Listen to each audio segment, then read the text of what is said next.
Okay. So today we are at the Public Works Department and we are going to be hearing from our Public Works team. They do a lot of important things in the county and they keep things running. So I'm going to introduce them now to get started. A little bit of, housekeeping. We've got the snacks over here. Most of you guys I showed. The bathroom is right out there if you need it. And then we'll have a little bit break in between to make sure if you guys need to use the restroom and everything. And then we are going.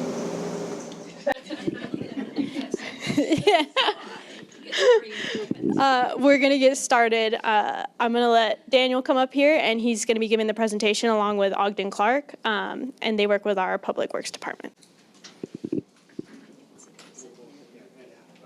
You guys want to introduce yourself? Sure.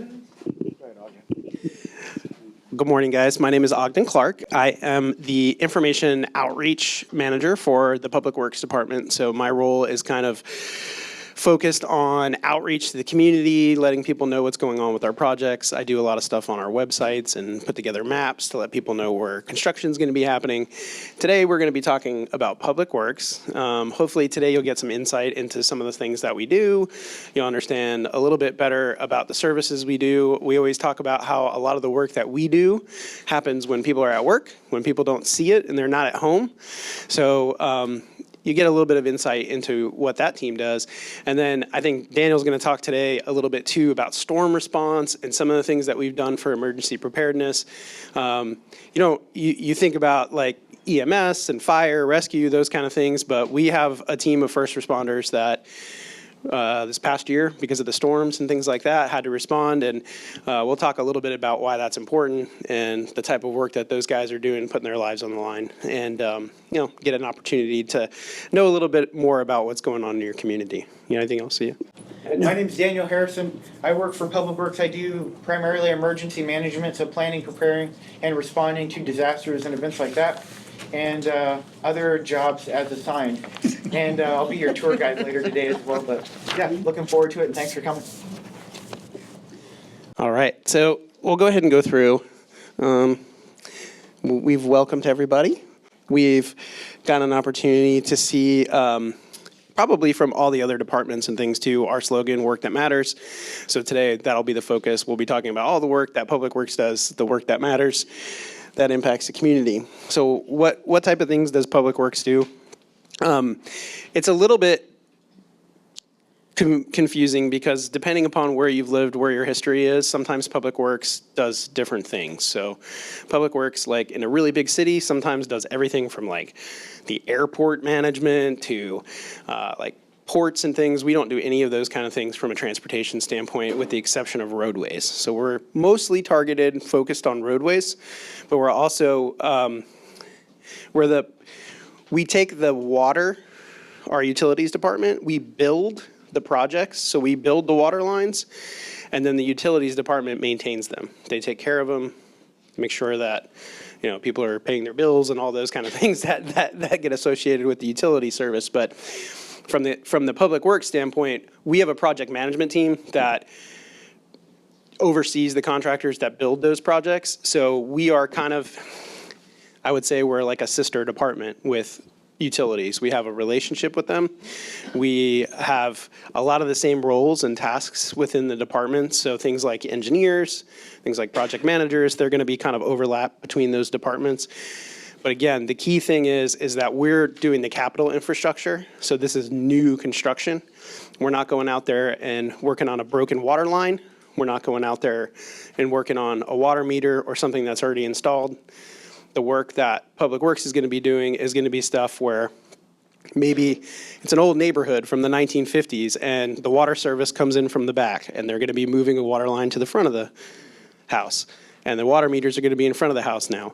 That's a new capital project. So that would be something that we would be responsible for.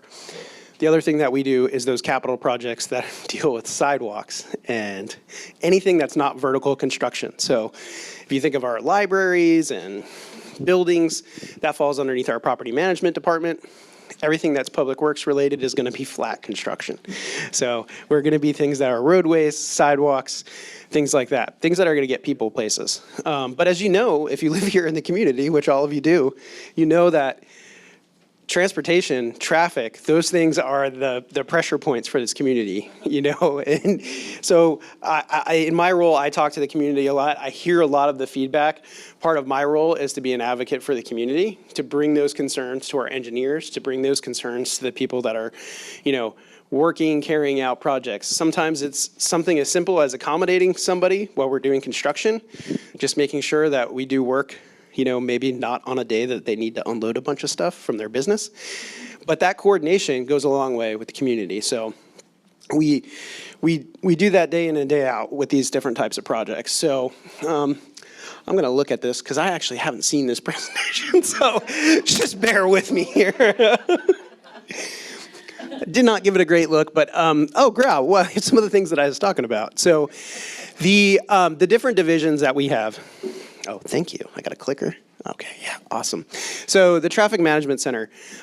This is a building that we have that's actually part of our Public Safety Center.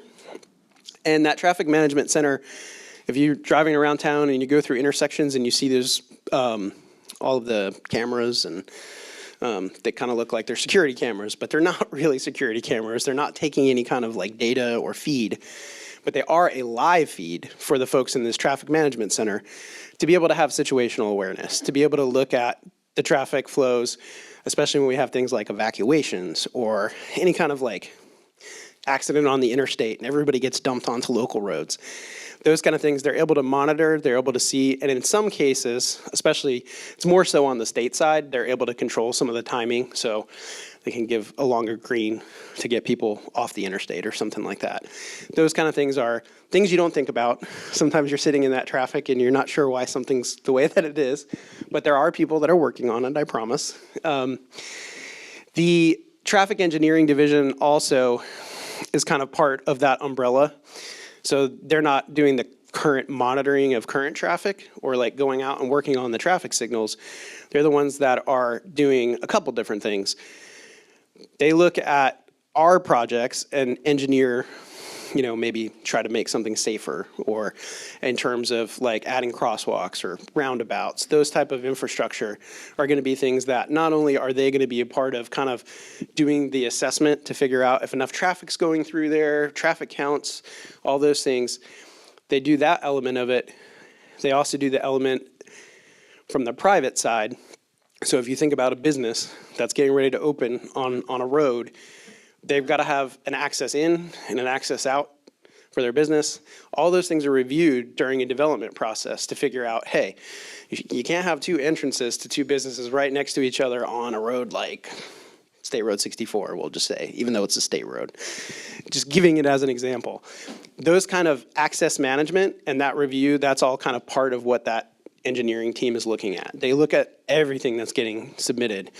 So if you've ever wondered why you're driving around town and, you know, I mean, sometimes it gives you a headache, but when you really think about it, think about the way that it works. I mean, just everybody, all these people getting in the car every single day, driving around, it's because of the work that they do behind the scenes to make sure that that stuff's all safe, that it's organized, well thought out, and gosh, if it's not, we do hear about it. So we get the feedback, and they're a very responsive team, and that's part of what we are doing here too from the county. One of the things that not even our current director, but one of our previous directors from Public Works used to always say is that we can't know everything that's going on in the county.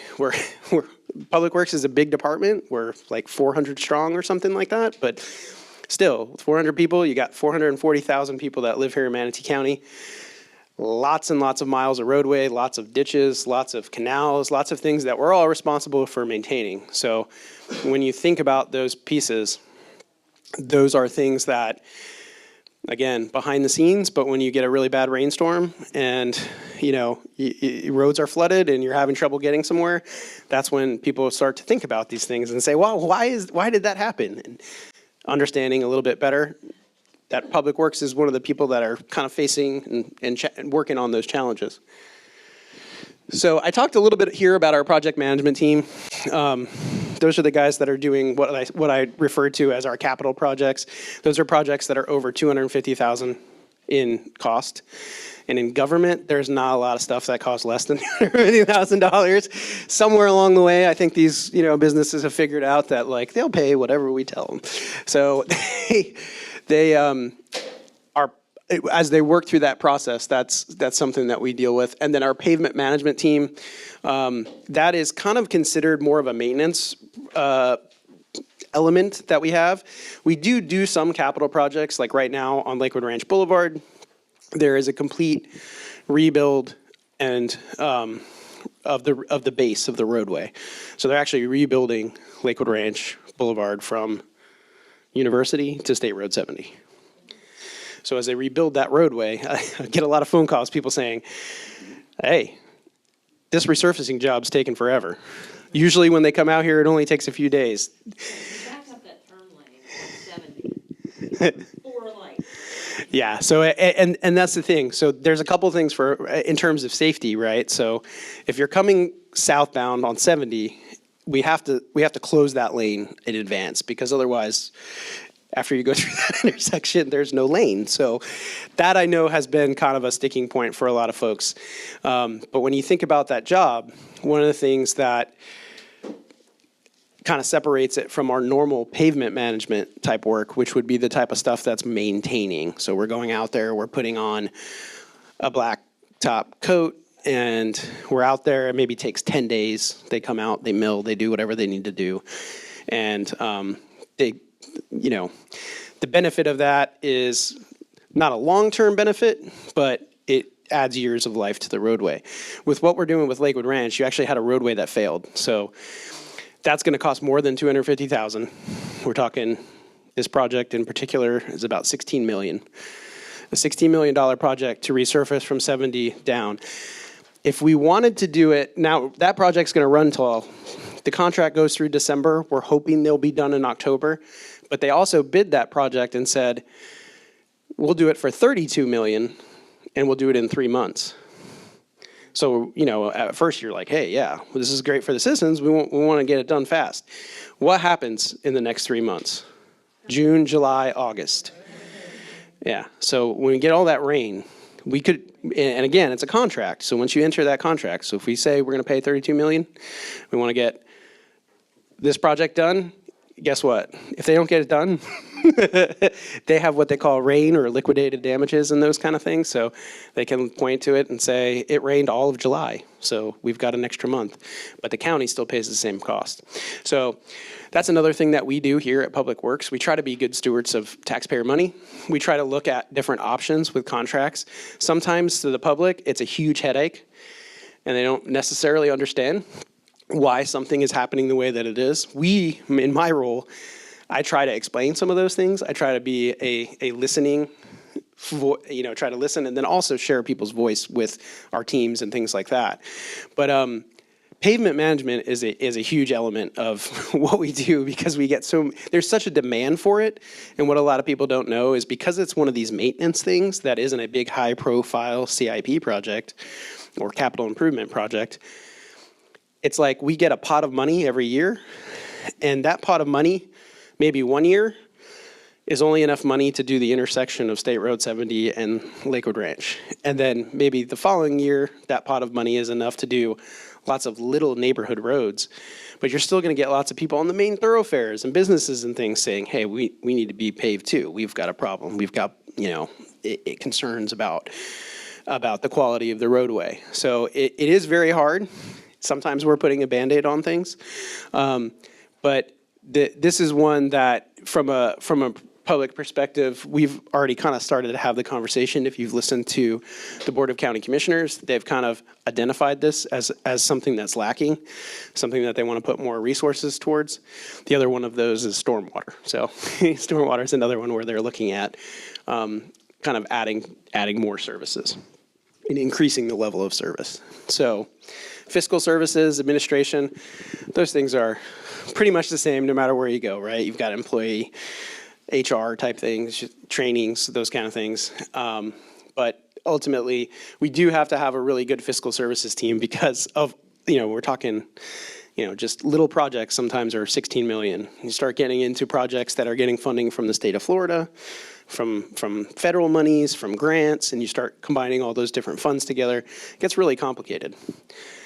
And it's sometimes really even hard when like the media asks me a question about, how is this being paid for? It could be like 5 different ways, 5 different sources. Maybe 3 years ago it was being paid for with one thing and a new board decided they were going to use money from a different fund. It could be different. So it is a big element of what we do. I talked a little bit about levels of service. Our field maintenance teams, they're the ones that are performing that maintenance work. So the level of service is basically when we talked about like pavement, right? We just say like you could have an A, B, C type of road. If the road's in great condition, it's an A. If it's kind of in the middle, it's a B. And then we'll just say C is the one that we really want to fix, right? So they're looking at those type of things. And then for a level of service, you could look at it and say, okay, this road is a C road, but there's so many other C roads that we have to address. So you can only do so many that are on that trajectory. So from a level of service standpoint, we have to kind of schedule how we're going to do that. And you've got to kind of spread the money to where you're not only doing the worst projects because you know that there's a higher volume on a project or a roadway that has got significantly more traffic.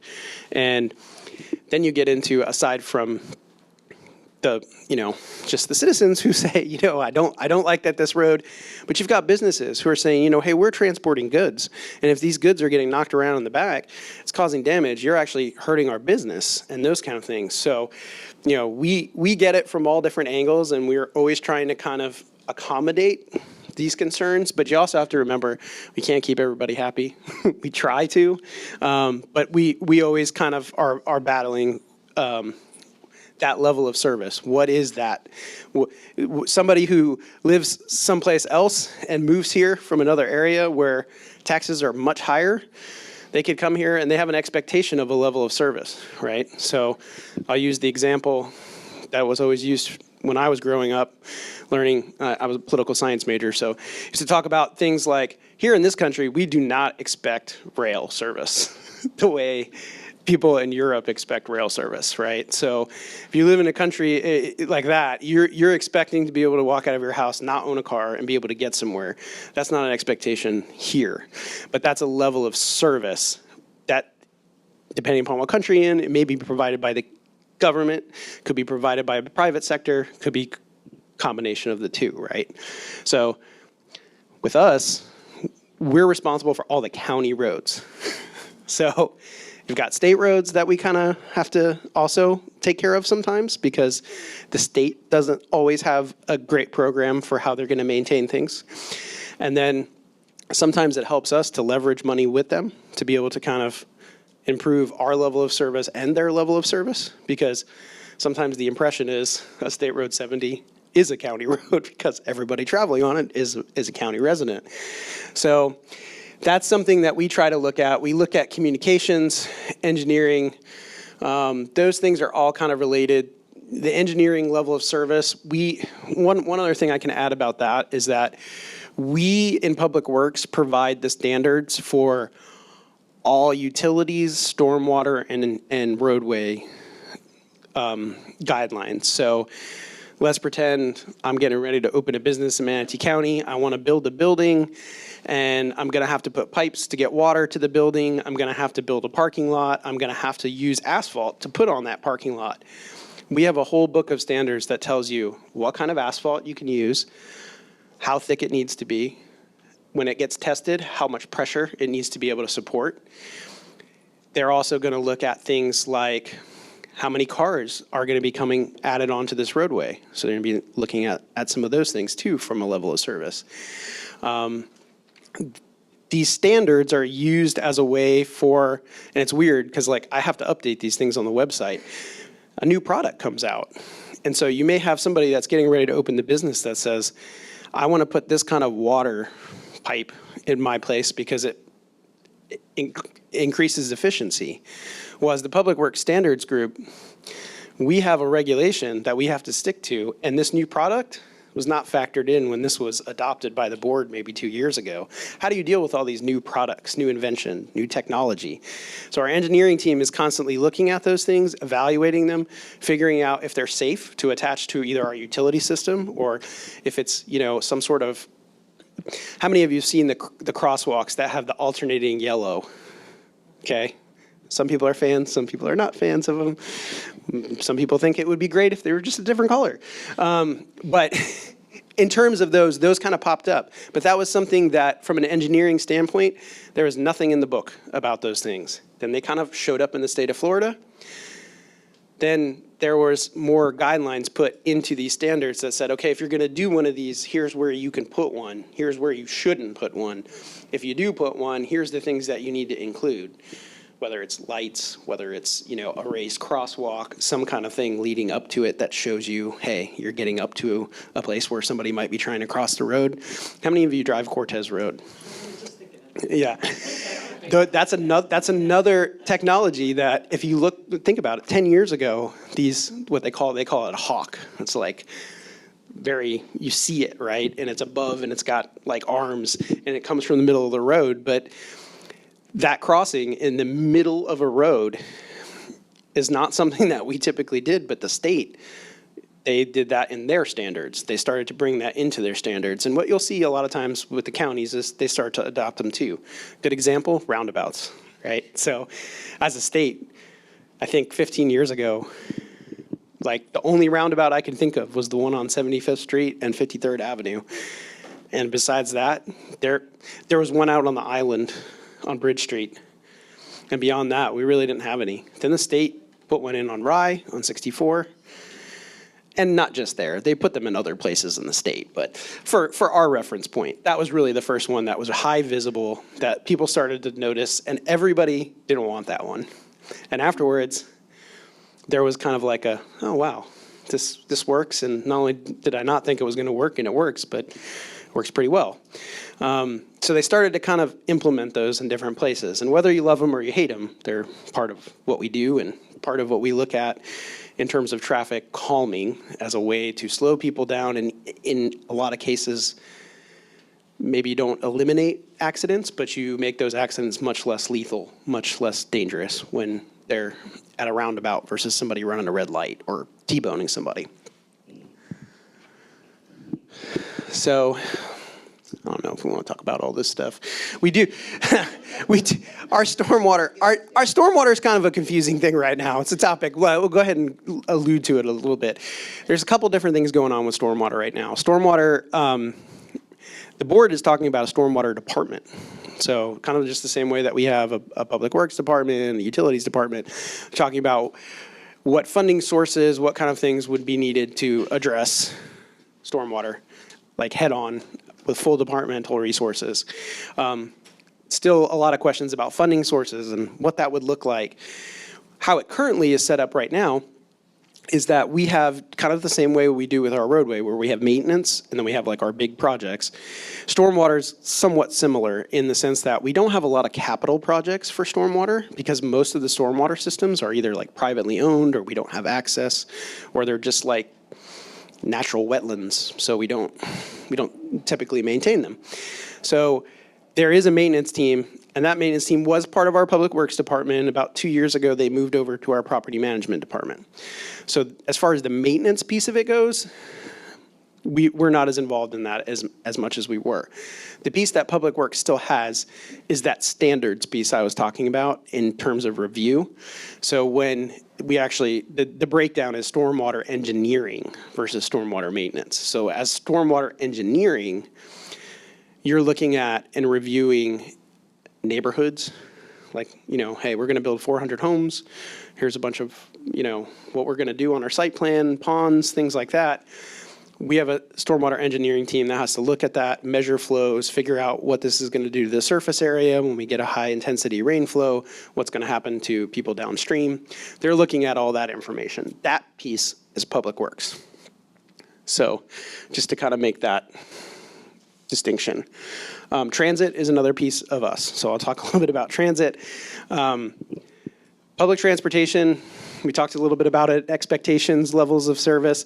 If you haven't noticed, our levels of service and in general, most of our transit service is for people who don't have a car to be able to get them to work. So you think about who they're targeting, the neighborhoods that are served. If you live out in East County, you don't see very many buses. There's not a demand out there, and we don't have service that's providing out there. And part of that is because of the way that we're structured. We're sprawled, right? We're very, very spread out. So the resources to get a bus way out east to bring them into town, there may not be a whole lot there from a level of service. So we've even kind of started some talk about some different ways that we can still provide transportation. For those that don't know, there's a program right now, Manatee Moves. If you're a veteran, you can call our transit and you can get a free ride using Uber. The Uber driver will come and pick you up and take you to any doctor's appointment that you have that you need to go to in the county. So it can be kind of a problem because a lot of my understanding is that there's VA in St. Pete or in Tampa that's a lot of times the demand is wanting to get up there. But if you are seeing local doctors, you're just trying to kind of, and I think the other pro, to that is that you have the ability to go to your doctor's appointment, not riding on a bus and having, kind of everybody else with you. When you go to do that, you've got some privacy. So I think that's a really cool service. Like I said, it's a free service. We have been advertising it and kind of trying to promote it. So we encourage you to share that if you do know any vets. Levels of service for our fleet. So one thing we didn't talk about yet is, in addition to our transit vehicles and all the vehicles that we use to dig in the dirt and help with our stormwater stuff, or the stuff that we use for our resurfacing and asphalt, pothole filling, maintenance operations, all of those, what I would call assets, or vehicles, machines, all of those things are things that are being maintained by our fleet team, and they are part of our public works. They're actually here on this facility. Probably see them later, right? When we do a tour. But it's everything from the county. So it's ambulances. When you're over there, you'll probably see an ambulance. There'll probably be an ambulance up in the air, and they'll be changing the oil or something like that on it. They do that with everything from a lawnmower to a boat that they use to go out and maybe chemical like spray for bugs and things like that. So that's one element, and in addition to doing our buses and all of the county departments' cars. So you've got, what are we at, 12 departments? Anybody know what the count is now? 14 departments? 18 departments? 15? Hey, it used to be 12. Now, somewhere thereabouts. In terms of departments go, all of them have vehicles, right? So you can think even like the library, right? They've got a vehicle that's going from one library to the other, maybe bringing books from one location to the other. That's a vehicle that needs to have the oil change. That's a vehicle that at some point is going to need new tires. It's going to need all of those maintenance things that you would worry about your personal car. Imagine trying to do that for like thousands of cars for the county. So that's kind of what that team does. Funny story about that is, sometimes you'll go drive your county car and the county car's not there. And it's because fleets come and they're changing the oil on the car and taking care of it. So I've had a couple funny instances like that. But inspections is a group, a part of our team that, how many of you know what right-of-way is? All right. Sometimes I'm in a vacuum, so people talk about things like right-of-way, just thinking that like a bunch of 5-year-olds understand it, and they're looking at me crazy. So right-of-way is county-owned property. Generally speaking, the things that we're talking about are like the roadway, like anywhere in the middle of the roadway is right-of-way. If you want to do work anywhere in the county right-of-way, you are going to interact with our team in inspections, which is basically our right-of-way management group. The right-of-way management is a way for us to know what's happening as far as work goes. And when I say work, I'm not just talking county work, right? Because generally, in a perfect world, we're all communicating here at the county. All the departments are on the same page, and we are doing a good job internally communicating. Where we really kind of need to have this service is when you have something like, Spectrum or Verizon, or maybe it's, a FPL. They're doing work all around, just like the county is. But as they do that work, they have to get a permit to do that work. So they submit for a permit to our county right away. They say, hey, we're going to be doing tree trimming all along 26th Street from Manatee Avenue all the way down to Cortez.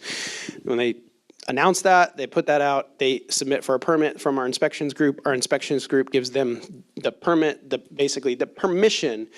We look at it, we say, okay, when you're doing this, you're going to be closing the roadway. How are you going to get people around? So they have to show that. That information's taken, that's actually part of my role, is I take that and I turn that into a public map. So a map so people can see what the detour is going to be, how they can kind of get around or navigate it. But that inspections team does another thing, which is related to our infrastructure. So if they're not permitting the work, they're also making sure that things are done to our standards. So going back to those standards, our right-of-way inspectors are going to be the people that go out and look at a construction project to determine whether or not, how many of you have seen those filters they'll put in front of like a catch basin that way the water, if it does go, if there's anything, it doesn't get stuck down in the storm sewer. That's an example of something that's required by all construction standards that our inspectors are going to be going out and seeing if they're using them. If they're not using them, could be a fine, could be, usually it's a warning to begin with. How many of you followed the story with the developers and all the dust? Anybody get that? Right. So that was another one. Don't usually like to bring it up, but it's perfect for this. Because in terms of the, they're the ones that have that role. They have to go out to those places on the weekends and basically essentially determine whether or not, are they using water trucks to control the dust? Are they clearing more area than they were supposed to be clearing? Are they doing things to our development standards? So, it's happening again behind the scenes. You may drive by a place and say, oh man, what are they doing over there? It's a mess. And then a couple days later, you notice somebody got on them. They cleaned it all up. All those barrels are where they're supposed to be. That's because this team is more often than not the ones that are kind of like, all right, you're not doing this right, or these are not the way that they should be. Excuse me, do they also inspect, excuse me, my mind just went blank. But do they do inspections on communities when, after they've been built and it's time for the county to accept them for maintenance, for right-of-way and drainage? Yes. They are part of that, like what they call like a CO or, like certificate of occupancy. When we start to take over from a neighborhood, they'll be the ones that will work on the agreement. So a new neighborhood gets built, the roads are technically theirs, they pave them, they have them. And then once all the neighborhood is built out and there's an HOA that's over it, they may say to the county, hey, we want to vacate this roadway, give it to you, and you guys are going to own it and maintain it. And sometimes that happens. And they would be the team that does that. It's not so much of an inspection as much as it's a right-of-way use agreement. So it's basically we say, okay, there's an agreement between you and the county. Here's what we maintain. Here's what you maintain.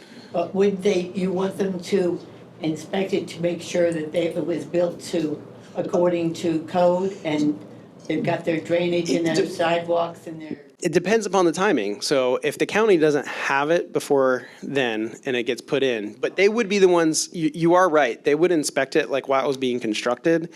They're going to be the ones that are like, did you use the right size stormwater pipe? Is this ditch the right width? Are these roads, used, is there enough asphalt that they're going to last more than a year, or whatever the case? They would be that team that would be looking at that. So let's talk a little bit about our capital improvement dashboard. Has anybody ever taken a look at this thing? Okay, so a couple of you got some hands up. Yeah, right. So if you're not familiar with it, it's a cool tool from a county perspective. Let's see if this thing works. Yeah, do I got a pointer? No, it doesn't work on the screen. How about that? So up here where it says type, that's a really great place to start. And just if you're like me and you like data, you can select the different types of projects. So when you click that box, it'll drop down and you'll be able to say like, I just want to see stormwater projects. If you click the stormwater, that map over there is going to change and you'll only see projects, little dots that are related to stormwater projects, or it could be projects, transportation is what you care about. They have all the categories. So not just public works. You'll have libraries. You'll have things like athletic facilities, parks, things like that. You'll be able to find out where all of those are, where they're located. Now, a roadway is a line, and these are dots. So oftentimes when you're looking at a roadway project, you're going to get what they call the centroid. You're going to get the center of that line. So from a perspective of, hey, I live at the end of this road and this line is like miles away and this means it's not going to impact me, it's not great for that because sometimes it is going to impact you. The line's not the dot. But aside from that, this is a really good thing for general location, to be able to know where something is. I also like the idea, like I'll do this with people all the time. I'll say, let's go here. Where do you live? Drop a point where you live. What's happening near you? What is the county investing near you? See what parks, see what things are happening. It's interesting because sometimes you don't even know. Like, oh wow, I live right next to a lift station. I didn't even know what that was. So lots of interesting tidbits there. The other thing that this will do, once you click on one of these individual projects, you'll get everything from the budget to who the project manager is, to the schedule, to what's happening in terms of, what is the business case for this? So a lot of times people say, why are you doing this project? And a lot of times where I start or the first thing I read is right from that sheet, because there's usually a pretty good business case for, hey, we did all these traffic counts, we looked at this, there was, 25 accidents happening every couple of years, we needed to do something to improve safety. Those things are kind of built into those explanations, and that project sheet is really useful. Like I said, not just for, kind of knowing, being like a watchdog for transparency, but also really helpful, just from a contact perspective of knowing who the project manager is. If you did want to reach out to the county or you had a question about the project, you got a whole bunch of information there. You've got the project number, you've got the department that's responsible for it, you've got the name of somebody that you can start to kind of try to track down. So again, very useful for that.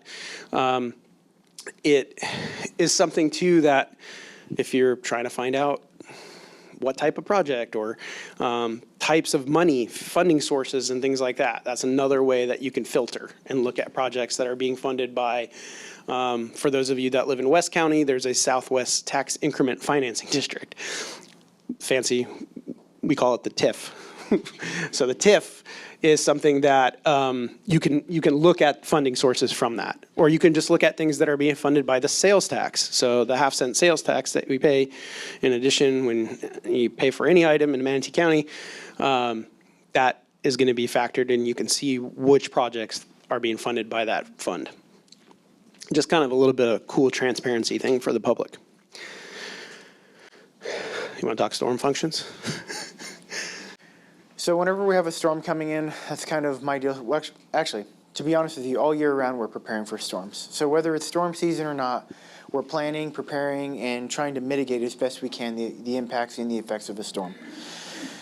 So as Ogden mentioned, we run the FIT teams, which are the first in teams. Has anybody heard of those before?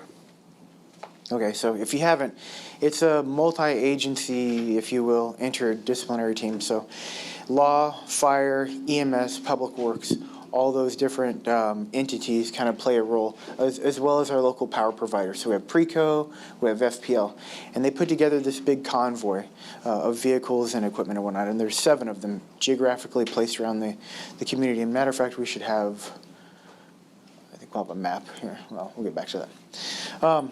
So what the FIT teams do is immediately, as soon as a disaster is declared, or as soon as a state of emergency is declared because we have an impact that looks like it's going to come right in and hit us, we're going to take a direct hit like we did last year. I think we activated 4 times last year.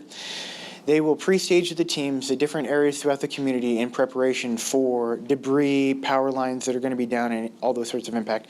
And their goal is to cut, clear, push debris so we can get at least one lane open on all the major arteries. So we can get help in. If, say, the next county up needs a little bit of help, we can send help up. We can receive aid from the state. And then also, they go around all of the local hospitals, things like that, and we make sure that we can get our residents into the hospitals to be treated, because whenever we get a hurricane that's impacting, we could have winds, 100 miles an hour, 50 miles an hour, whatever it may be. Once we get to 40 miles an hour and above, we stop sending folks out on the road because it's too dangerous for debris flying around you. You get hit with a telephone pole or some kind of giant piece of roofing, it could kill you. So there's typically a backlog of calls, and I think the last one I can recall was probably 300-400 backlogged calls.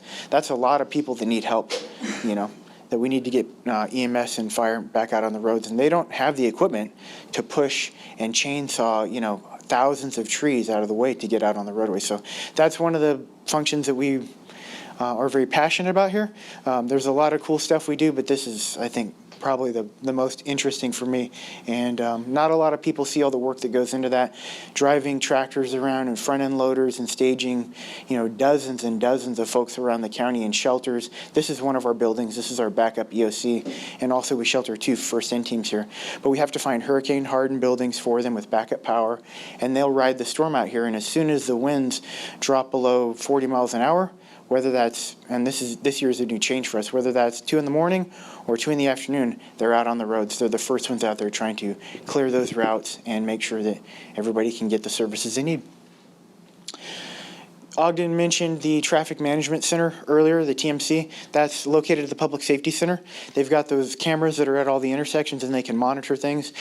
That same building, they'll be feeding all that information on what roadways may be impacted, which lights are down, where power is gone, where the flooding may be. We've got dozens and dozens of weather stations throughout the county, so we're trying to monitor the wind and the rain and figure out where all the flooding is and those sorts of things. So those are some of our storm functions. So if you happen to notice that there's a lot of impact and the cell phones are still up, you can call 311 and report some of that stuff to the county, because as Ogden mentioned, there's not that many of us compared to the citizens out there, less than 1%. There's some odd 400 some odd people here. So it's good to have the extra eyes. It's almost like a force multiplier. So if you see something out in your community, before we do, say something to us, and you can call 311 and kind of feed that information in, and it is very beneficial to getting the community back up on their feet as quickly as possible. I kind of covered this. Here's a couple of photos from last year. The top left hand is one of our trainings. So annually we conduct at least one training where we try to get like a full scale where we have everybody. So the law, the fire, the EMS. We did one last year over at the Public Safety Center, and we had the power companies come out and they train our guys on how to identify downed power lines, safe distances to stay away from them, and then they kind of teach us a little bit about how they do what they do, which is great, because first storm we had right there, before we could even get 100 yards down the block, we had a couple of power lines down and a bunch of trees right here. And that's pretty much the way the whole storm went. I think our longest crew was out for somewhere between 16 and 17 hours out at the Terracea Island. Just an incredible amount of destruction and trees down and power lines down. So those folks are out there with some very, very, very long days. And we always ask people to, immediately following a hurricane, and please share the word, stay at home. Give us a day or so to clear the roadways. Unless you have to be out on the roadways, please don't be the looky-loo driving around.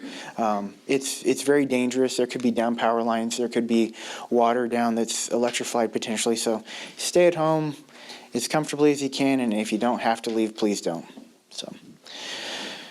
So they also conduct, as well as cutting and clearing and opening that first roadway, they're conducting kind of a damage assessment as they're going.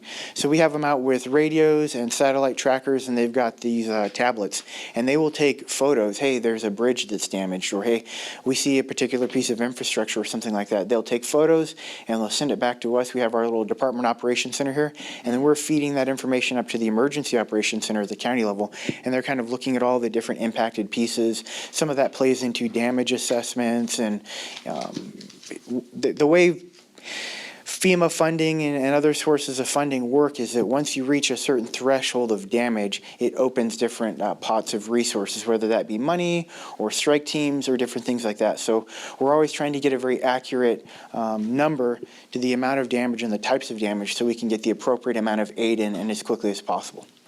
Any questions on that? I mentioned the 7 different teams. So we have 7 different teams, 7 different routes. They're all color-coded. Manatee Memorial is not our level 2 trauma center in the county. Blake is our level 2, but we cut routes to both of them. If we have anything that needs a level 1 trauma center, then they go up to Tampa General.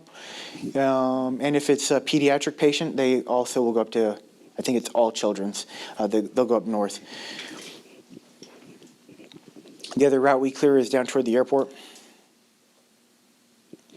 And then on community engagement, Ogden and I will tag team this one together, but actually before I jump on that, any questions about storm response or what we do during or after a hurricane or any sort of natural disaster? Just thank you. No, thank you. I don't go out in the field. We've got a lot of great guys. I mean, I don't go out in the field all the time. He does, though. Well, He says he does. we have guys out there from our highways department, our traffic engineering, and then we take a lot of our inspectors and all the other departments that don't have an emergency function, and those folks go out to the field, and they do incredible work for incredible amounts of time, away from their families, oftentimes when they're most needed at home. And I try to take care of those folks. That's what I'm passionate about. We have staff members that oftentimes have their roofs ripped off, siding's gone, their wife needs a CPAP, and we need them here at work. So who takes care of their families? Not many of us would leave home when your roof is gone to take care of the community because you are that invested. But we have a lot of folks here that are like that. Now, we don't get to sing their praise enough. So we have a lot of really dedicated folks. So that's what I'll do on the sides too. I'll drop a couple of tarps off of people's homes, or maybe they need a couple of gallons of gas or whatever. We can scrounge together to take care of them because that's important. If we really need those people here at work, which we do, that'll look after their families a little bit. So. Do you guys work with, go out there and do the reports for FEMA for your funding after a big hurricane? So we will provide people to do that. So when our teams are out there, they'll collect a lot of that data, and they'll take pictures and document GPS grids and whatnot of where that is. That will go to FEMA. Then we will also provide staff. So if we have admin staff, right, like a secretary or an infrastructure inspector who doesn't have a storm-related specific response, and this goes for all county employees, they can volunteer and they'll get on this app that we have, and they say, hey, I'm willing to work these days. My house is not underwater. I can go to work and be of service. And they will drive around in some cases and do damage assessments. And they'll drive around, take pictures, write down locations, get GPS grids, whatever. And hey, at this intersection, I saw this, or I saw neighborhoods that are completely devastated. And that will all be fed into our emergency operations center over at Public Safety. And those folks will then put together that data, compile it from all over the county, and then they will send it up to FEMA for the funding. Did that answer your question? Yes. Okay, there was one more over here. Yeah. Okay, so I got a little confused in that response, so do you run, if you have, I'm just gonna use a number, you have 400 people that do this, right? Sure. Do you have like a team A and a team B? For the FIT teams? Yeah. Okay. Or is it all, everybody's out, ready to go? Okay. So the way the FIT teams actually work is it's primarily our field staff, highways maintenance, the guys that are out trimming trees, fixing potholes, that kind of stuff is their normal job. When there's a storm coming, we will activate, I believe it's 21 of them. So 21 staff primarily who can run the heavy equipment, the front end loaders, the backhoes, the chainsaws. Those are our main guys. They will come in and activate. They'll be joined by the fire, the law, the EMS, the power companies. And that's what our FIT team is. So it's not the full 400 public works staff. It's just the folks that are trained on that specific equipment. Now the rest of our folks that we have, they will go out and they'll do everything. So we've had folks that'll go out and volunteer for 311. We have people that will go and work at our points of distribution sites or pod sites. So for instance, if we're out at Lakewood Ranch or GT Bray and folks are out of water, we'll have pallets of water. We'll send 10, 20 people over there and they're distributing water, running forklifts, that kind of stuff. Public Works also runs the central stores warehouse. So whenever somebody in the county needs a sandbag or a safety vest or a can of bug spray, we typically run all of that here at Public Works and we'll issue that kind of stuff out. And when there's a massive catastrophe and everybody's out working, they need tons of sandbags, they need lots of sunscreen, they end up needing electrolyte replacements. Those are some examples. So it's not our full 400 or so staff members that are doing the FIT team, but it's a very small group that are out there doing that specialized work, but we're all kind of utilized in different ways. Did that answer your question? No, probably just gave me more questions, but it was okay. So then I just want to make sure I understand. So there is priority roadways. Sure. That relates to the hospitals and the airport that they cover first. Correct. And then they go to secondary roadways? So the way that works is the FIT teams will clear these primary roadways, these 7 major arteries.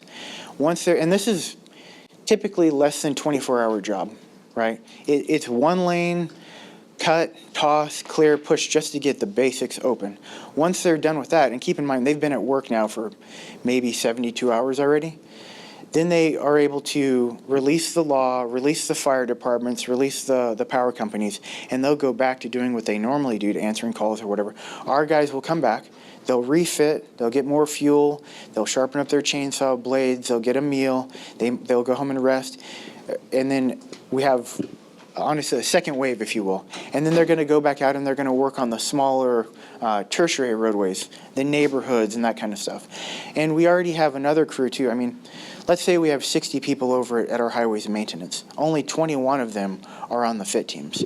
So the other folks are already out there trying to clear some smaller roadways, but then that FIT team will come back, kind of go back to their little geographic areas. We have some that are West County, some that are north of the river, and they go back to their little department, and then they'll start doing kind of the more routine work on the smaller neighborhoods. Is that? Traffic lights is good. Traffic lights, yeah. Does that kind of clarify? Okay. Were there any other questions? If you have a drainage problem, okay, and it's in the right of way. Sure. You call Public Works? Well, truthfully, what you're going to probably end up doing is calling 311, like, hey, I've got a problem. Yeah. For just the drainage? Okay. And they'll route it. So you're going to talk to an operator, and you're going to tell them, like, hey, I've got a problem at this location, and this is what the problem is.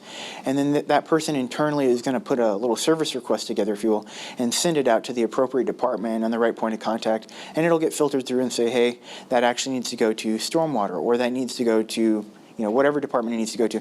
And then they will kind of issue that out and like, hey, Bob over here has this problem at this address, and then they'll put that to Would it be the same thing if it's a stop sign and there's a tree, bushes you can't see the stop sign? Yeah.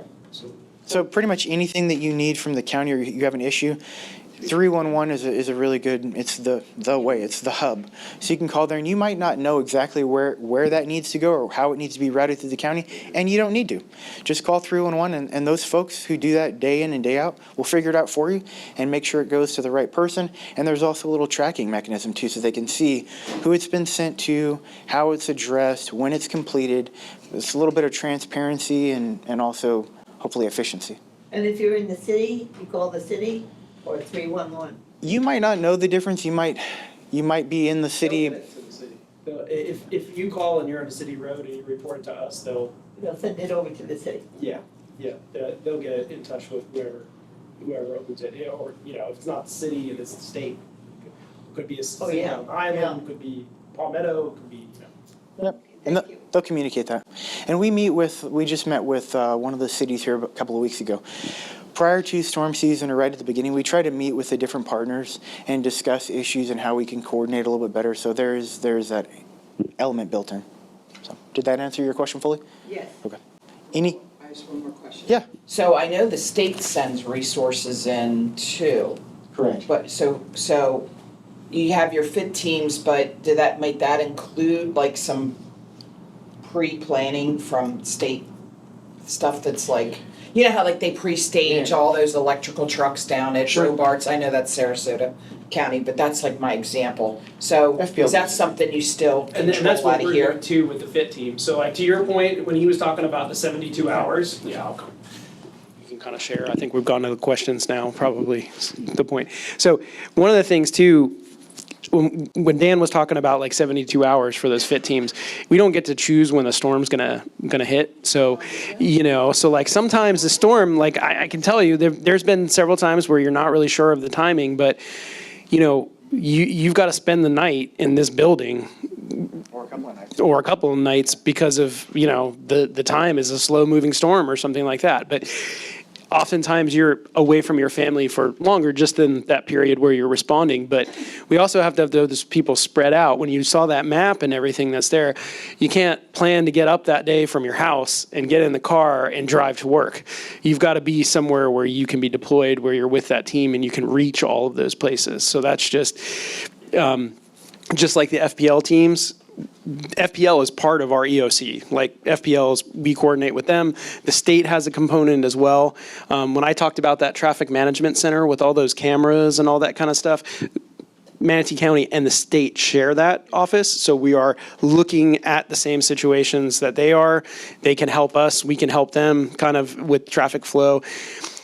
Sometimes those cameras don't make it through the storm, but if they do, I will tell you, if we do happen to get hit by a storm this year, you want to see something cool, you can go watch those cameras while the storms are going. And you get a lot of good situational awareness.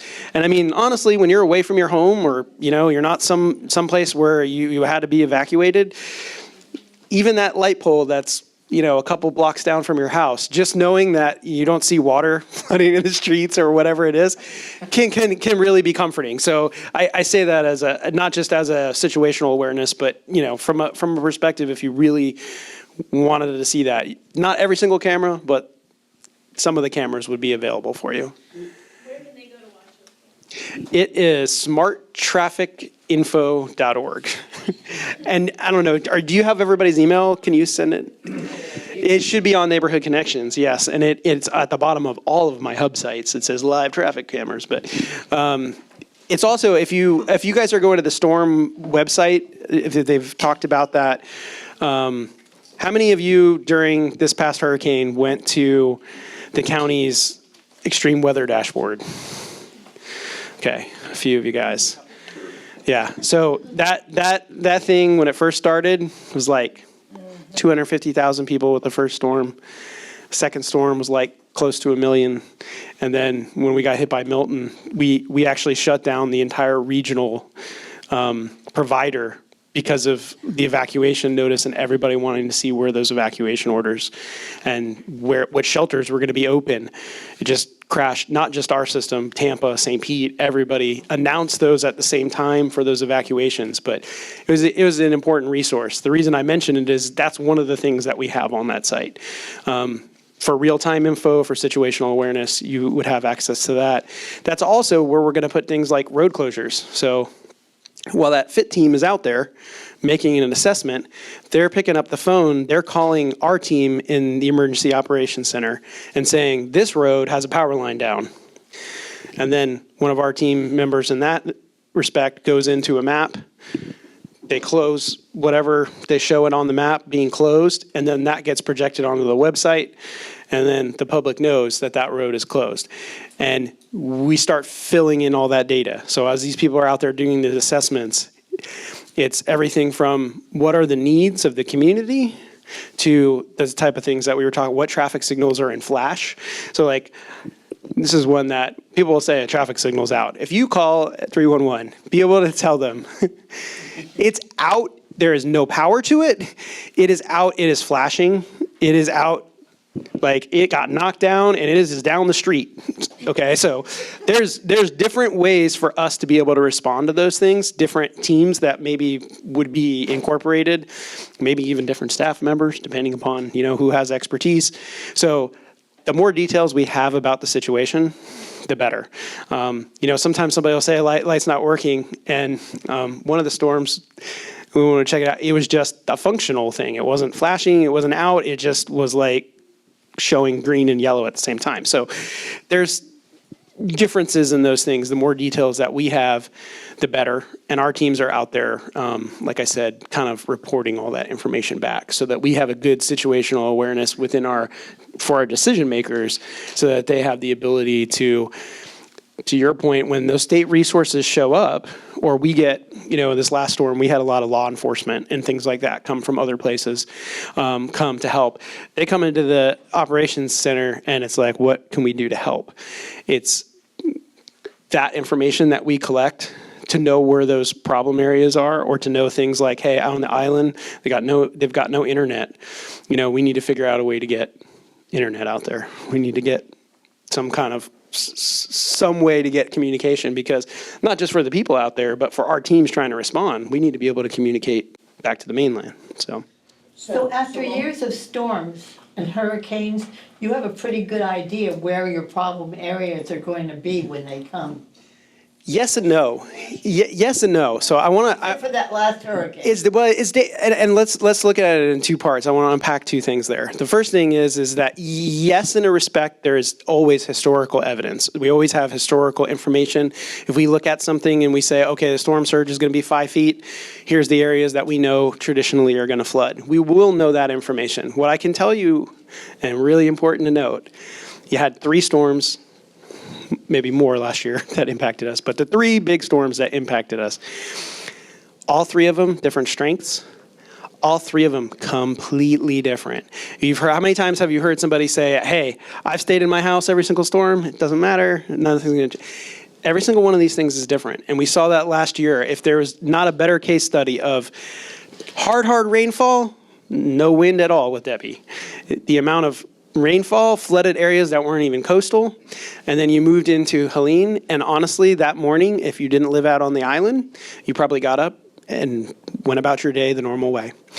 For people that were on the island, it was a totally different story and much, much, much more of an impact. And then when we moved to Milton, you were looking at impact the entire county, countywide. East, west did not matter because of where that storm came in. But if you remember with that storm, there was a very high prediction of storm surge, and everybody was very concerned about flooding, especially because Helene was like a couple days past us at that point. So fresh in everybody's mind, everybody did take that one seriously. Everybody was evacuating. We got a lot of that. But that storm was like a wind blast. Like, I think they said we got less than 2 inches of rain with that storm. So, when you think about that, 3 different storms, all, if you watch the media, they're all hurricanes. So, there's the same kind of thing behind them. But each one of those impacted us differently. So to your point, yes, we have a history. Yes, we have things, but we can never be prepared for everything. Plus, if you look around the county, it's constantly changing. We're growing. We're building new things. More stuff's coming here.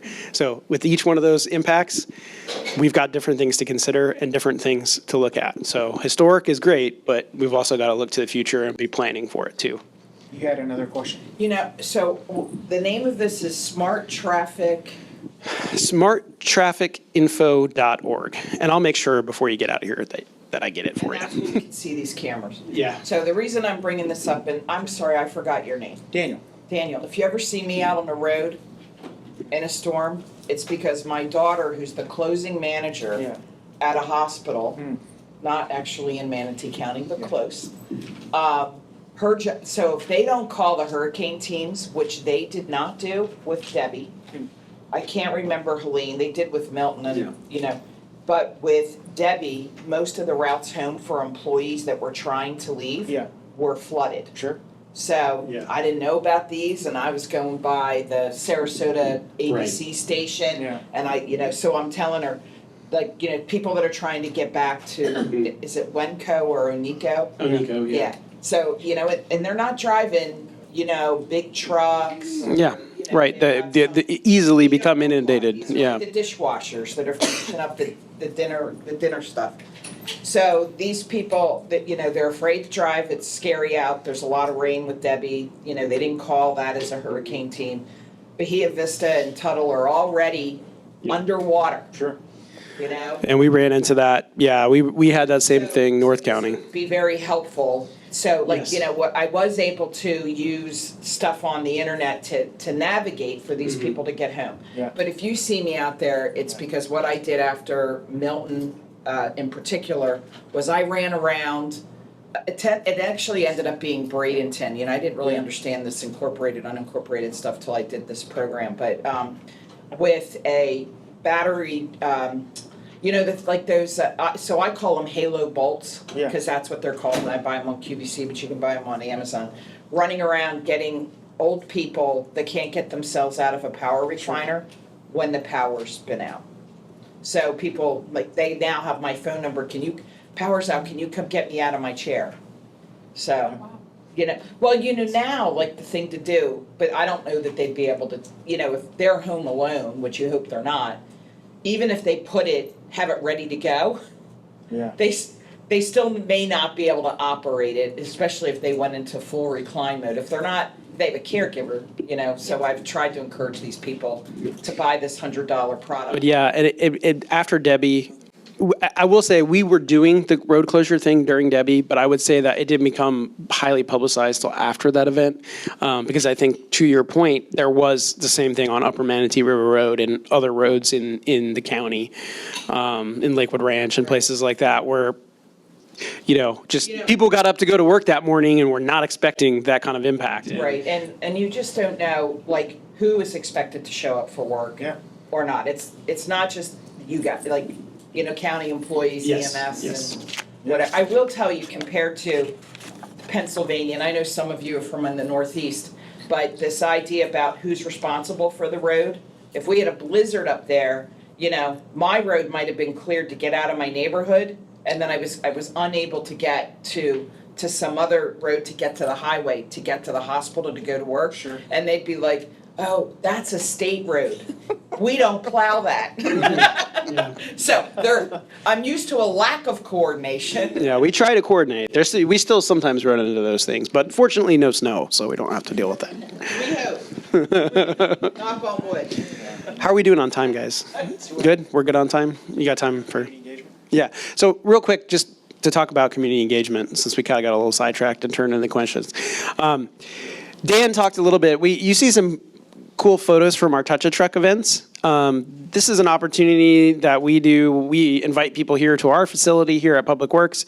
It's an opportunity for the public to get to be up close, personal with the teams, to get to touch these vehicles. If you've got kids, grandkids, it gives them an opportunity to kind of see public service in a different light than, you know, maybe law enforcement. Although we do incorporate those things into these events, but we do some education. In the one picture, you'll see that we do like a painted roundabout and all kinds of little paths, and we create signs and things like that for the kids.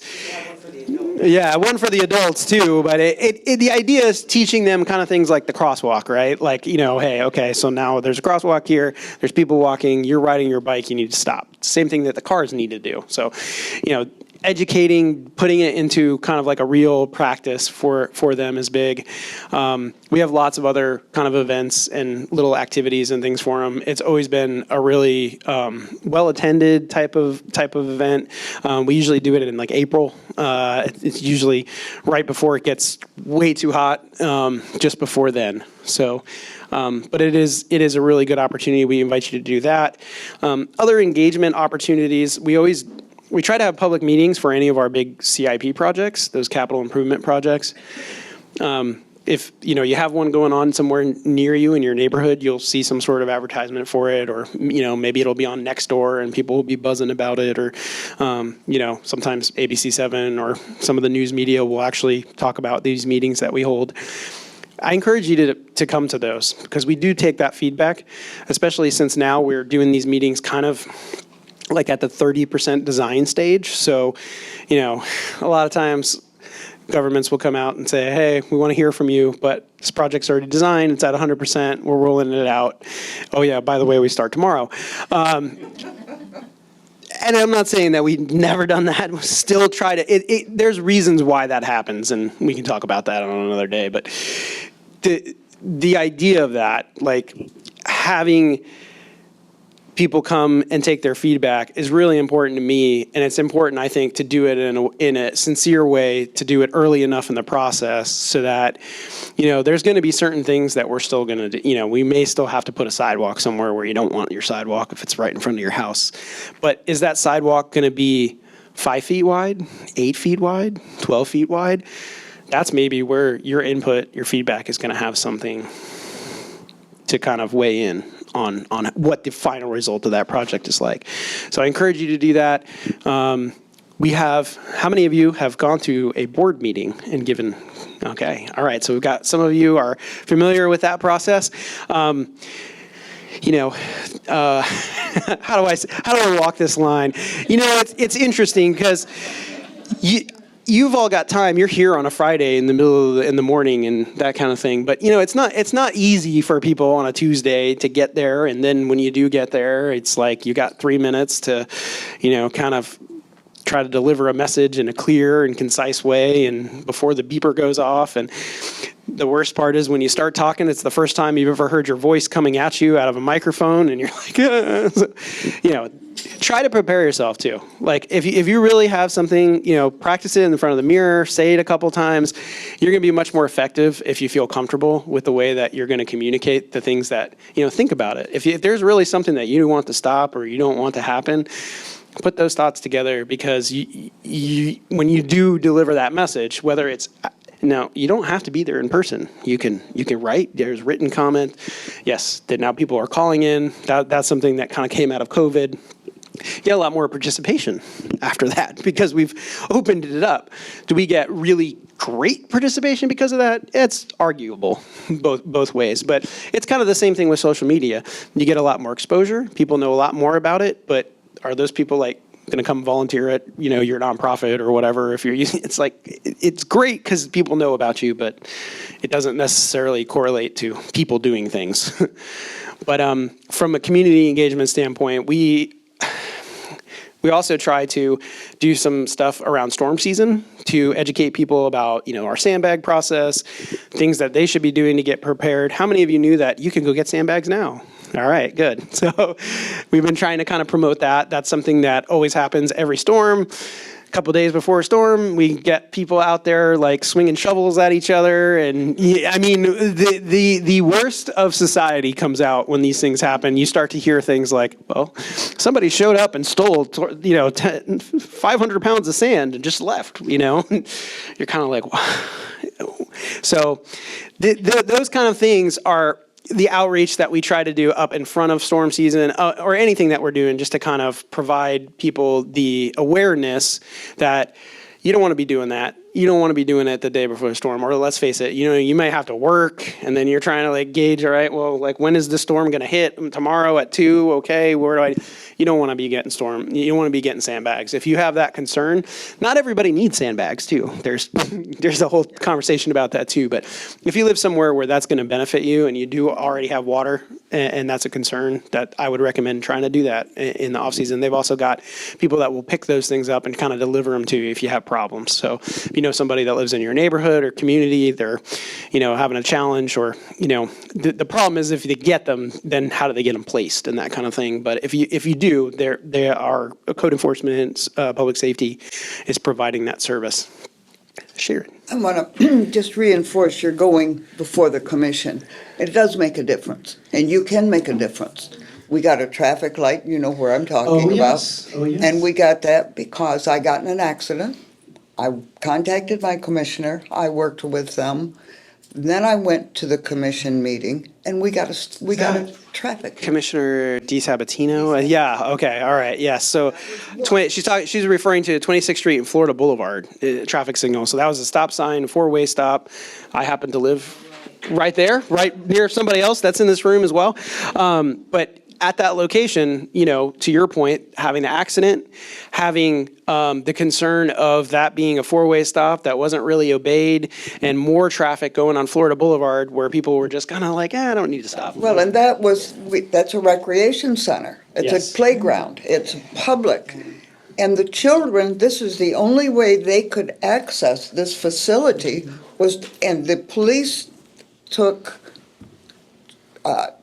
twice they went out there in unmarked cars and just watched the intersection. They told in the meeting that they could have written 30 to 40 tickets in 2 hours. That's how bad it was. So that's one.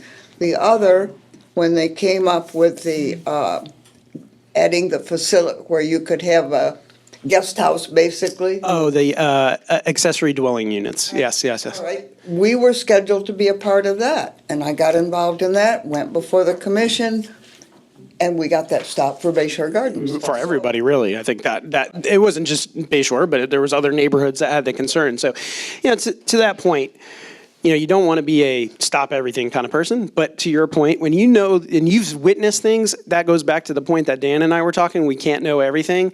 Sometimes people, when you advocate for something like that or advocate for your neighbors, or you know that it's a traffic concern or it's something that you see kids every morning, struggling to get onto the school bus or whatever that is, by letting us, we may not know, or sometimes if we know, it's going back to those resources and what we have as far as programs to be able to provide. It's kind of one of those things where we may say we want to improve that section of sidewalk or something. And, for right now, we won't be able to be out there for like 3 months to do it because we're waiting for money in September, whatever the case may be. But to your point, that comment, that engagement from the community is how these things happen. People often say, where did this project come from? 9 times out of 10, it's because a community or people in the community or businesses in the community have gone and talked to our commissioners. They've talked to people and said, this is something that is not working, or, what would make this better is if we added XYZ. And those kind of things have a lot of weight in how we're able to deliver different products, different services, and things like that. And we can make a difference. You can make a difference, for sure. I wanted to circle back to something else that was, you talked about the maintenance, and my question is involving lift stations. If you have a lift station in your neighborhood, how do you know when the last time it was serviced or when it's due for service?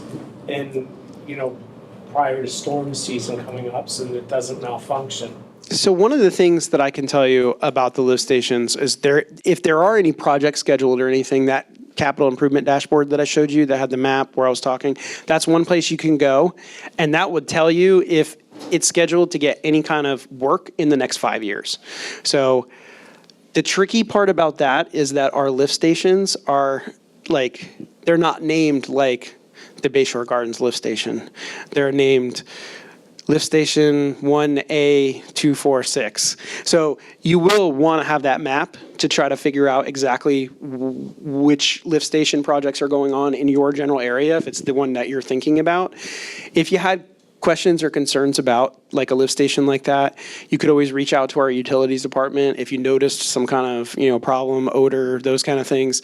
To your point about the storm thing, if it doesn't already have a generator that's up out of the floodplain, then it's probably scheduled for some sort of revamp, because that's been something that over the last 5 years they've been putting lots and lots of money into the lift station program, because to your point, generators, even if they do have a generator, if they're on the ground where they get water and it gets infiltrated, they don't function right. So to be able to keep those lift stations, there's a requirement now on all of the designs that they're elevated, and in some cases they look crazy because the generator's way up in the air and the station and pipe is down here, but that is part of that design. So I would expect that if you did look and you have one that's not, you're more than likely going to see that there's some sort of improvement project for it. Is at the lift station itself, is it numbered so that you can go back? I don't know enough about it. It's our utilities department. You may be able to, yeah. There's usually a sign. Yeah. There's usually a sign right by Yeah. your lift station. They'll have the number on it. Yeah, I would think they would, because you would have to know, if there was something to report, you needed to call and report, hey, there's a problem, or, sewage is leaking out. They would want you to have something to be able to say which one it was or where you were located at. The two that I can think of are not they're in the city of Bradenton that I'm thinking of, and they do have signs on there, actually. They have a phone number of who to call, so. I have a question about what goes around the lift station. So the county is responsible for the fence if it's chain link, correct? maintaining I it? don't know. It could be part of, yeah, it could be part, and it's probably not even so much utilities. If you're getting into like how it has to look and how it has to feel, it could be more development side. But yes, sort of that, because our neighborhood decided they didn't want what the county provided and put in vinyl. So vinyl is now supposed to be maintained by the HOA. Okay. Well, hurricane blows it down, so HOA decides we want to replace it. So would that be the HOA's responsibility to replace it per county, what county would do, or would? As far as the standards, like would you have to meet our standards? Typically, they would, because you got to get a permit when you're doing kind of fence work and stuff like that. It'd be looked at, they would review it and be able to know whether or not. I know it would definitely somehow go to our right of way and like, yeah, inspections and stuff. But I think some of it too is code related. Because the ordinance that requires that is not a public works standard. It is an aesthetic thing. Our standards are more related to like, did you use the right kind of power source? Did you use the right kind of battery? Did you use, and those kind of things. This is more from the aesthetic standpoint. I have a question about road surfaces. Yeah. I've noticed some are pretty smooth. It looks like asphalt to me, but then on the same road, it change and it gets very rough, the surfaces, which means, you know, it makes more noise. Yeah. So is there a standard or why is it different? And It kind of goes back to that level of service thing that we were talking about. More often than not, because of the limited resources, we try to do Band-Aids where we can. So oftentimes what you'll see with the quality of a road is an area that's been treated somewhere, and maybe where you're driving where it's really nice was even worse than where the other areas are. That, like, I'll use Honore. Do you drive Honore much? Yeah, okay. So Honore is a perfect example. Honore, we did a whole section of it, but then there's other sections of it that we didn't do. Part of it was because we had the roundabout project that was going on, and the intention was to do some additional with that. But the way that it was described to me is that sometimes like for Honore, it needs a full rebuild, kind of like what they're doing on Lakewood Ranch. And to do that, we have to probably close, because it's a 2-lane road, unlike Lakewood Ranch, which is a 4-lane road, you're going to have to close sections of it. And doing that while you've got other projects and things going on. So it's kind of like not only are we looking at a funding thing, but we're also looking at a like traffic count thing. Like if we close, if people can't get through Honore, the only other option is really like University. 70 doesn't really connect through Terra. You kind of have to go all the way down to 45th. So that potential area, they were looking at it in terms of like, well, what is the impact? We can do something in the short term, but those sections that you were kind of describing are the sections that need like a full, probably in the $16 to $20 million range of repair. And that occurs because water gets underneath the roadway. Florida, it gets soggy and then it kind of goes away and dries. And then you've got a gap between the asphalt and the dirt, and it kind of the pressure of cars and things going over cause it to fall down, break, and then you've got to, yeah, well, I was just going to say, there's some stormwater things going on there too that probably add to the wear and tear on the roadway. Yeah, for sure. Kind of that's what happened with Lakewood Ranch too. They have a lot of landscaping, so a lot of raining, a lot of watering and things like that were the result of that. I have another question about repaving. How many patches before something is repaved? We have two intersections where there's been heavy traffic due to construction of a new neighborhood in the back road neighborhood. Yeah. And it says, and can we just repave the whole thing? And it's weird, like some areas, and I've seen this in other places, they do what they call like a moratorium, where they basically say, all right, we've resurfaced it, everything's flat. If anybody's going to touch anything here, they're going to be the ones to have to pay for it and redo it all. And when you do that, most people don't want to touch it. So what we have is not that. What we have is kind of like everything from our contractors that are working for the county to private utilities to all those things kind of going in there. And what you're seeing is patchwork. Like they go in, they do work, they drill, they do some stuff, they throw a patch, it's kind of fresh. You get so many of those built up and you deal with the situation. But does it, when we're evaluating and we're looking at that level of service, the question that we're asking about the roadway is, Not so much is it loud, not so much is it bumpy, although that could be something you look at in a level of service. We're looking at functionality, and we're looking at how long before it fails. So while there may be something that's not great and it's not ideal that people are driving on, there may be another project, let's just say that same 50,000 or same $1 million could go towards that's going to fix something that's actually failing, that's actually in the process of, stuff, dirt or grass growing up through the road or something like that, where you don't want EMS vehicles driving on something like that, so. You're always having to triage Yeah. the different Oh, yeah. cases. Absolutely. Do you have any floating roads in the county? Do we have any, what kind of roads? Floating. No. You put in a wet area and then you push down the trees, you put Mylar on top of it? No, we don't have anything like that. Okay, so I have 3 questions related to roundabouts. Okay. All right, and I'm not negative to roundabouts because I also have to go through a 4-way stop at 63 in Tuttle, which is Oh, yeah. also Honore on one side. And that's going to be a traffic signal soon, like in the next 3-4 years, so. Oh, I can't, that's a long time for me to wait. I just figure it's like my day to play roulette. You know, I'm thrilled when there's nobody else at a stop sign but me. Yeah. Anyway, so my granddog, these guys have heard this before, we moved in at, right before you opened the roundabout at Tuttle and Woodfield. Okay. Okay, so my granddog thinks you put that in for him. He has to do the whole circle at the cutouts. Doesn't understand why he has to stop, because, the cars, it says stop and wait for traffic to stop. Some cars stop right away, some don't Yeah, stop at all. people do sometimes, yeah. Doesn't understand that. So, but there's a couple of things there. I understand its purpose, and I do know, I've heard from several neighbors that somebody was killed at that intersection. So I get that.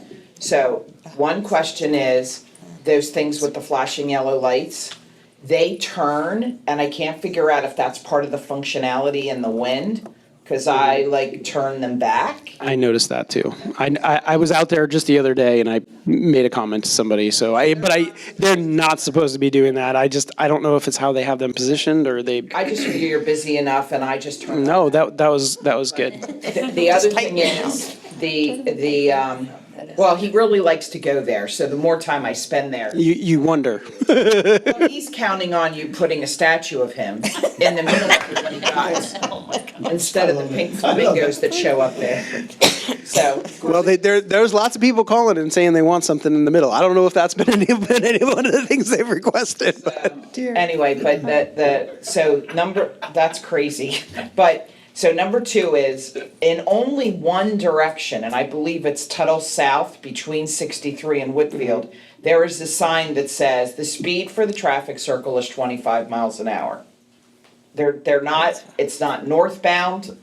Okay, it's not that, there's only one headed south. Not on either side of Whitfield. Of course, I'm doing this related to a Hawthorne rezone. Okay. I'm waiting for the next iteration for them to come back, Okay. or if the developer decides to sue the county since they turned it down. But, anyway, not everybody knows it's 25 miles an hour, and there are vehicles that frequently jump the curb there. It sounds like it's a signage issue, and and honestly. Not like somebody complained and said you could only put one. No. To me, it seems like either somebody didn't put them where they were supposed to put them, or somebody messed around and took down something that was there. The green sign that says, if you go, out the first exit, it's Tuttle, or you go straight, it's. Yeah, right, that kind of tells you.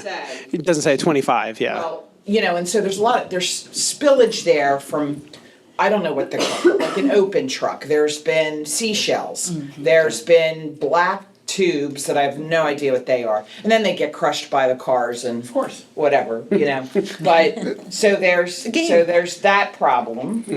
And then my greatest concern that, I actually consider my life at risk is that although most people figure out they need to slow down going into the traffic circle, they sure as heck like to speed up coming out of it.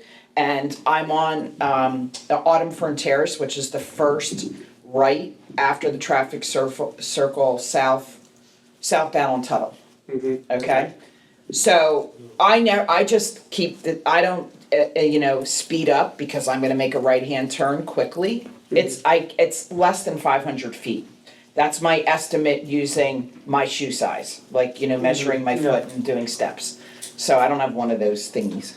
Yeah. But anyway, so I've been hit, I've almost been hit a couple of times. Of course, other people, like, they're right on my ass, like, why aren't you speeding up? This is a straightaway. We could go 55 here, even though the speed limit there is 35. Right, 35, and really, like, to your point, the idea of having that curvature of the roundabout is to require people to slow down. And then they come out and they jet out of there. Okay, all right, So there is a speed limit sign southbound, but it's right after the entrance. I will definitely, and I'm going to take care of this one for you, but just when you see something like that, don't feel shy to call 311 and report it, because sometimes you have to think, it's not the county people are going to go out and inspect it, but that was installed by a contractor that we paid, that was looking at a set of plans that was created by a contractor that we paid to do the stuff.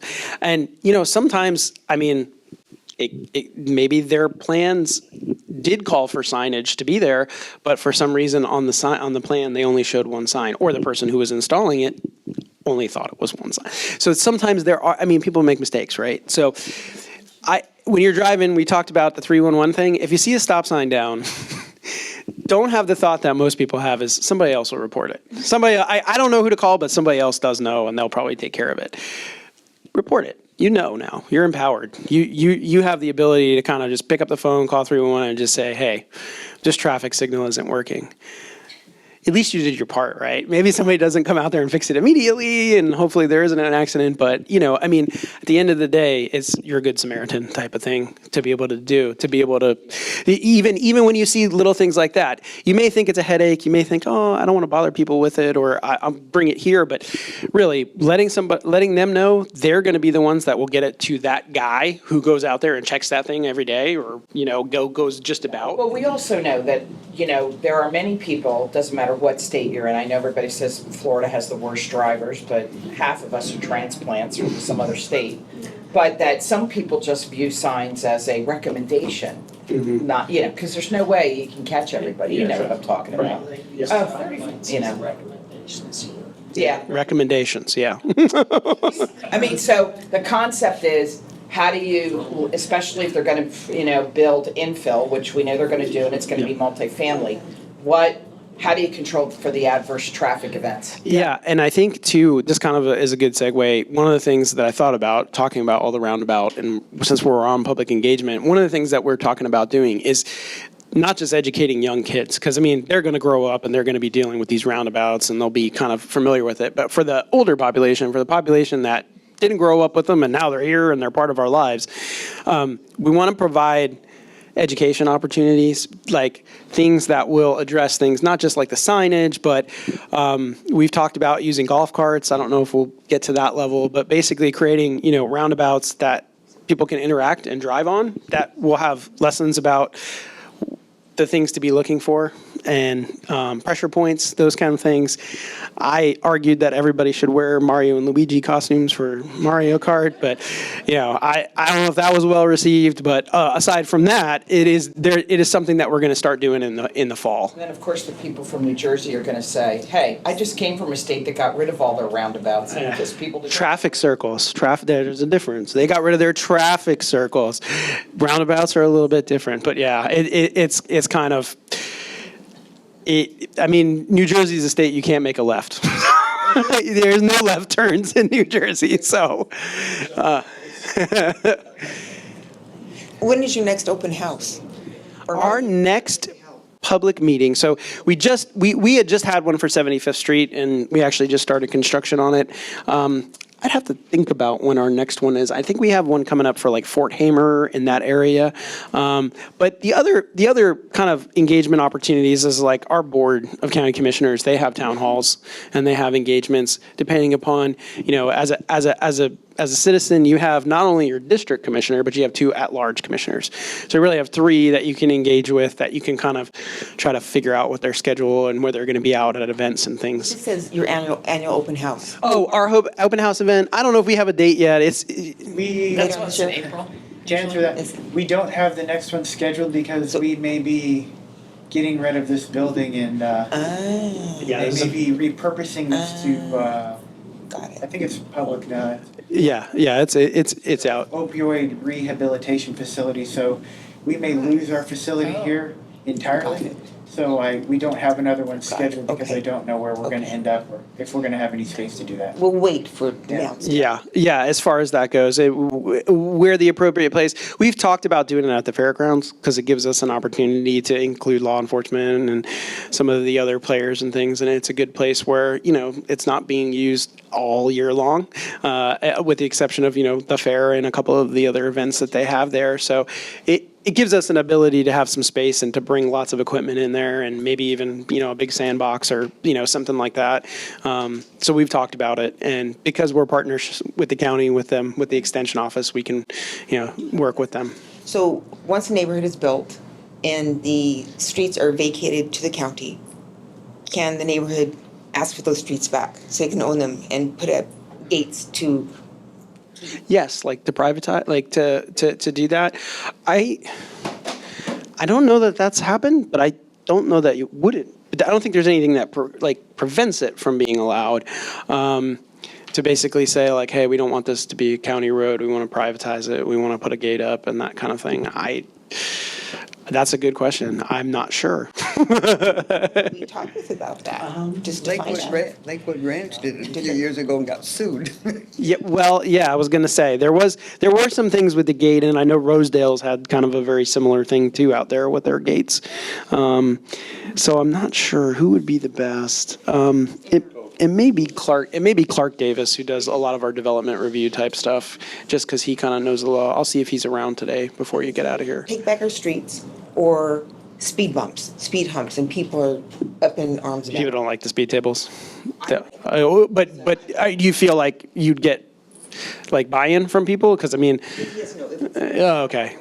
Yeah, it's always the way it is. I love it, just not in front of my house. They also do the Light Up Manatee program, which is kind of interesting. But it's always an interesting dynamic between whether it's going to be public or private and going back and forth. And oftentimes people want to beautify it or they want to add a gate or they want to customize it and kind of make it fun for their neighborhood or meet a certain aesthetic. And then they take it over like a light or particular one light. And then they realize, oh shoot, it's going to cost us a lot of money in the right. future down Yeah, the road. And then they want to come back and get it. Yeah, I would say the other way you described it, that happens every day. And it has to be returned to the county standard, so Exactly. it's like this balancing act between people wanting it to be just the way they want it in their own little special aesthetic, but they want the county to pay for it, and it's Right, yeah, exactly. Yeah. Yeah, we run into that too with like utilities, like, some of these older trailer parks and things like that, they'll have their own sewer system and utility system that ties into our system. And, going back to the whole standards thing, we may say, hey, this is not working the way it needs to work and it can't be connected to our system. Or we have a lot of communities coming out and saying, we want you to take over our utilities. So when you talk about another big topic that's been talked about over the last year or so has been the future development area boundary out in East County, which is basically where infrastructure that the county is going to build stops, right? So if you can build beyond that line out in East County, but the county's not going to spend money to build a sewer and a roadway and all these kind of things to connect. Now, there's been some talk about how that looks, and there's some neighborhoods that are kind of on that fringe of being able to do that and are doing that. But when you think about I'm not sure exactly where I was going with this, but what was I talking about before I talked about that? I'm trying to be very careful what I say too. Yeah, the public-private piece of it, from a utility, they're going to be like, even with the Lakewood Ranch thing too, like the cost sometimes from a perspective, even from an HOA, they don't realize how much it's going to, like, yes, you'll have to put all this money up front, but then it's challenging as a HOA with like a president, and you're always changing leadership, and you're always having these issues where, like, yes, you may be able to like totally address everything you need to address this year one, but 4 years later, everybody's different and, maybe there's a pandemic going on or something. And like, it really changes the dynamic of what the community is. And then they kind of come to it and say, we don't want it anymore. So what I was talking about was more about utilities. They've had this issue where, now when they're going out east and they're building out there, they're saying, we're going to build our utilities, whoever the developer is or whatever. They're saying, we'll build our water treatment and those kind of things. And there's also a school of thought that's saying, yes, we've seen that where that's happened before, but in almost every case, the county is always having to take over those facilities at some point. They're not being built to the standard that the county would want or to have the redundancy that the county would want to have. So that's another example of that kind of back and forth between private and who owns it and who's responsible for it. I worked for a city one time, and the developers, when they came in, they had to put money into the Like a fund. well, fund, yeah, for utilities, hooking up to the city sidewalks, Yeah. streets. We have impact fees. Responsible for doing that, if they wanted to. Go beyond where they could develop. Yes, they would. Actually, the city didn't have any private utilities. Okay, so everything was public. Sir. I've asked this question twice, and now it's your turn. Okay. Once in writing, and I don't know the answer, it hasn't been published yet. The other one I forgot what week it was, but the terms canal cleaning came up, and I see it on the level of service. Yeah. I live adjacent to a canal, and it's very old. For over 100 years, it's never been cleaned, serviced, dredged, maintained. Is it a waterway or is it a canal? It's a canal. What is it called, do you know? Well, maybe it's a waterway, because I don't know if it even has a name. I can tell you where it is. It runs from 64 north to the Manatee River. Okay. My house, my community is on the canal, Braden Castle. The HOA, you were just talking about how things evolve and pass on and die, whatever. This canal has never been serviced. Every tropical storm, we can kayak in our streets, and I got every. Yeah, I know where you are. I know right where you are, yeah. Yeah, and now, I had, almost 30 inches of water in my house this last big storm. So I'm going through that now. Now, this is a 100-year flood, it probably won't happen again. Yeah. But the tropical storm, street flooding from the canal is gonna happen again. And I was gonna say, I would say for that area, no amount of canal cleaning. Because, think about where you are in relation to the river. Canal is no longer a waterway or canal, it's a jungle. There's trees in there this big. Yeah. All the storm surge is filled in. When was your community built? Are you an older community? 1910, my house is over 100 years old. So the canal it's, Right. you can't even see across to the other neighborhood anymore. I have track hoe experience, 325. I could do this in 2 days. Berming the canal, dredge it out so it at least drains properly. Stormwater, big culverts come down from 64 from the other neighborhood into that canal. As soon as the tide comes up, it's just not, if it was burned just 2 feet, we would never get another street flooding. And that's the city of Bradenton.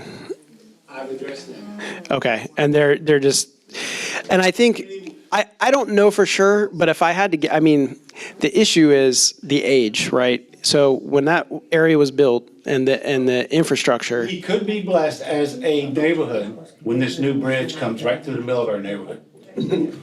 Because they could completely fill this in and we could become the water would stay within the banks of the river during the storm. You're talking about if the state does their analysis, yeah, if they do the one to connect to like canal. The last 3 choices on that. So that bridge, if it's constructed properly and in the right place, it can address the flooding and we will never get water in our streets.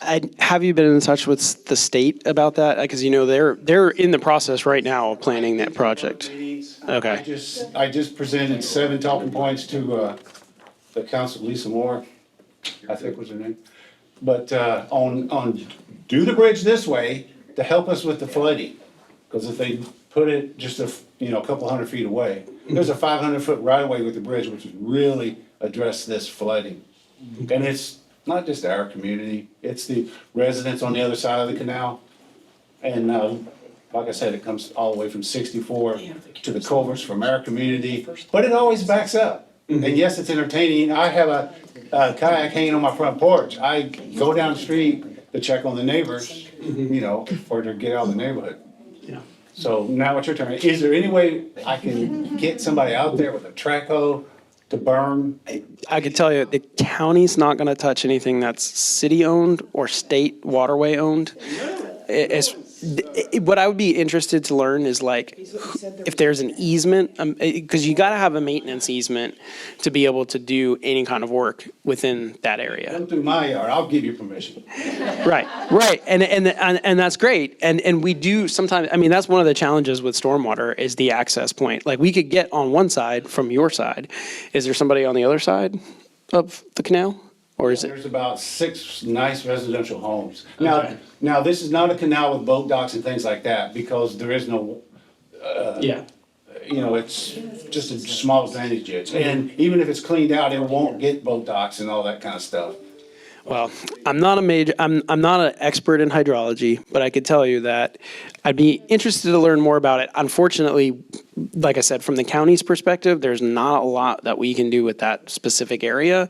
But I could try to talk to some of our engineers and things like that, just to see if there's anything that we can recommend or look at. So throw it in the bridge. I'll recommend it. That's the state, and they're making a decision. I don't know that they're leaning towards that way. I think they're going more with the flyover and that. But we'll see what happens. Still, Where are they putting the bridge? I've got the slide presentations if you want to see. It would basically be from, if you came out of here and go 27th Street East over here, so if you went across to Canal, it would basically, to Palmetto and would connect them with, like, Oh, they're gonna put a bridge in there. maybe. Not from what I've heard. So from here, if they go across the Manatee. I did have a question about mass transit. Yes. Something we talked about at the very beginning. Yeah. So, knowing that the county line is at University, okay, and so there is affordable housing around the airport, either in Manatee County or in Sarasota County. Is there a coordination with mass transit that, like, Manatee County must end, I'm assuming somewhere around University, and then Sarasota picks up? We do, and we coordinate with them because some of our routes go, like 99 goes all the way from like SCF to downtown Sarasota. And we have some of their drivers, sometimes it's their bus, sometimes it's our bus. So we do have kind of those agreements. In terms of that particular area, I don't know if there's any history there in terms of serving, but it is something that I know that they're looking at, kind of maybe looking at the map of where we do serve and kind of rethinking it. To give feedback. So obviously they must do utilization studies based on the number of people that get on the bus, right? Okay, so one of the things is that, especially because they're pushing affordable housing close to public transportation. So anyway, but again, of course, this is on my brain because my daughter hired a recently unhoused man who got housed and is a great worker, but bus transportation is a problem for him. He spent the night in the hospital parking lot because there was no bus to get him home. Yeah. And so she changed his hours so that he would be able to utilize bus transportation. Okay. But how, Yeah. if employers that want to help these folks get back to work. Yeah. And we have a need to work on public. I know Transit has a team that is like focused on like getting people to work. So I would even suggest that if it's that kind of issue, especially if they're providing some, like they're working at the hospital or doing those kind of things, there is the potential to coordinate with Transit to look at whether it's the scheduling or whether it's if we can get a route that runs 20 minutes later, because they're always applying for grants, they're always applying for more service to be able to provide more. So I think, I work with Laura quite a bit, so we can work together on that. The community's perspective is doctors and nurses, and they don't rely on public transportation. But the dishwashers who make sure that dishes get clean after the patients eat, they don't have That's a very good the point. same salary. And I think honestly, I didn't think about those people until my daughter started working there, so. Yeah. But, Yeah, no, but that's good. That's good insight for sure. How are we doing on time? We got 2 minutes left. One's shaking their head, the other one's going, "Yeah, you're good." We can take the left. I'm gonna be here. I'll be here. It was just about painting limit lines and crosswalk signs in a neighborhood that are, they're not non-existent anymore.